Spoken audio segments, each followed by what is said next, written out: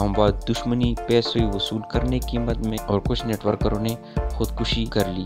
احمد سیال NAB کی حراست میں ہیں، لیکن ابھی تک MNM کے متاثرین پر امید ہے کہ نیب کی طرف سے ان کو کچھ نہ کچھ ریکوری کی مد میں ضرور ملے گا۔ MNM کے ختم ہو جانے کے بعد بہت سے نیٹ ورکر MNM میں متاثر ہو گئے۔ انہی نیٹ ورکروں نے اپنی نقصان کو اور لوگوں کے نقصان اور ذمہ داری کو پورا کرنے کے لیے دوبارہ مختلف کمپنیاں جوائن کی اور پونزی اسکیم انہوں نے دوبارہ شروع کیے۔ وہی MNM کا فارمولہ فالو کرنے لگے۔ بیٹا باپ سے بھی بڑا چور نکلا۔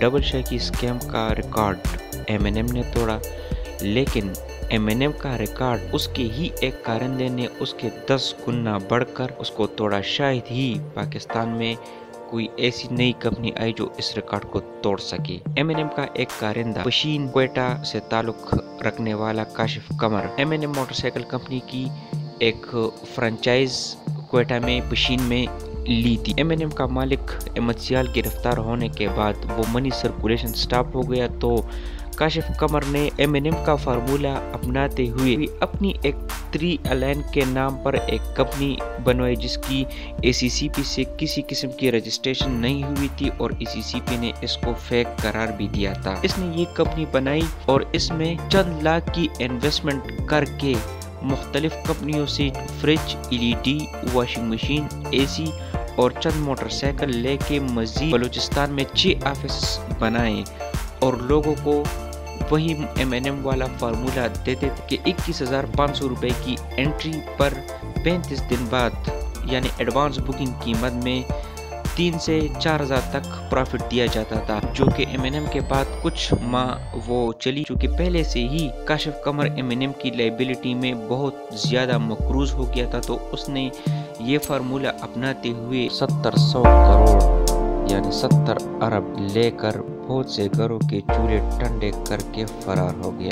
MNM کے ختم ہو جانے کے بعد FMG یعنی فاسٹ مارکیٹنگ گرو فیضان اصغر بٹ لاہور میں انہوں نے سٹارٹ لی، جو کہ بعد میں KPK میں منتقل ہو گئی اور تقریباً کوئی 8 سے 9 مہینے وہ چلی اور اس کے بہت سے کارندے نیب نے اپنے حراست میں لے لی، لیکن فیضان اصغر بٹ اپنی اثر رسوخ کی وجہ سے آزاد گھوم رہا ہے۔ تقریباً 27 کروڑ کی لائبلٹی FMG کی بنتی ہے۔ FMG کے بعد روکی موٹر سائیکل پرائیویٹ لمیٹڈ پاک پتن عارف والا ساہیوال میں مقصود نامی ایک شخص نے یہ فیکٹری اس کے صرف ڈاکومنٹس لے لیے اور اس پر پونزی اسکیم کا آغاز کر دیا اور اس نے بھی کروڑوں روپے کے فراڈ کیے۔ بہت سے FIR درج ہوئے ہیں۔ مقصود بھی MNM میں بری طرح سے متاثر ہوا تھا اور اس کے کئی مقدمات چل رہے ہیں۔ پھر اسی دوران RG کمپنی آئی۔ RG کمپنی بھی MNM کے نیٹ ورکر کی متاثرینوں کی ایک کمپنی بنائی اور کہیں کروڑ روپے لے کر وہ بھی رفو چکر ہو گئے۔ King Rider motorcycle company آ گئی، انہوں نے بھی پونزی اسکیم کا آغاز کیا اور چند کروڑ روپے لے کر مارکیٹ سے غائب ہو گئے۔ 2019 میں نیب آرڈیننس ترامیم کے بعد فراڈ اور بھی بڑھ گیا، کیونکہ بہت سے لوگ جو کہ پونزی اسکیم و موٹر سائیکل یا آن لائن ڈیجیٹل کرنسی میں انوالو تھے اور وہ نیب کی حراست میں تھے، تو ان کی ضمانتیں منظور ہو گئی، جس کی وجہ سے یہ پونزی اسکیم کا کاروبار اور بھی پروان چڑھ گیا۔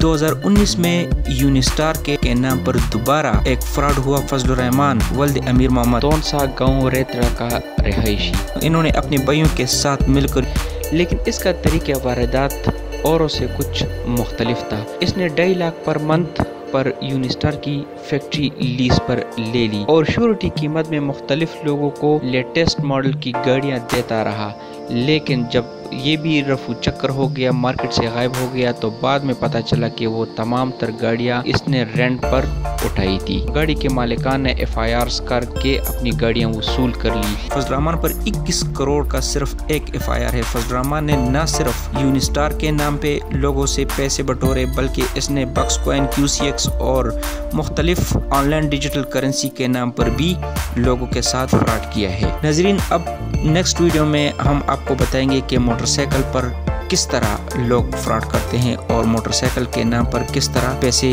وصول کرتے ہیں۔ یہ تو چند بڑے بڑے پونزی اسکیم تھے جو میں نے آپ کے سامنے رکھ دیے۔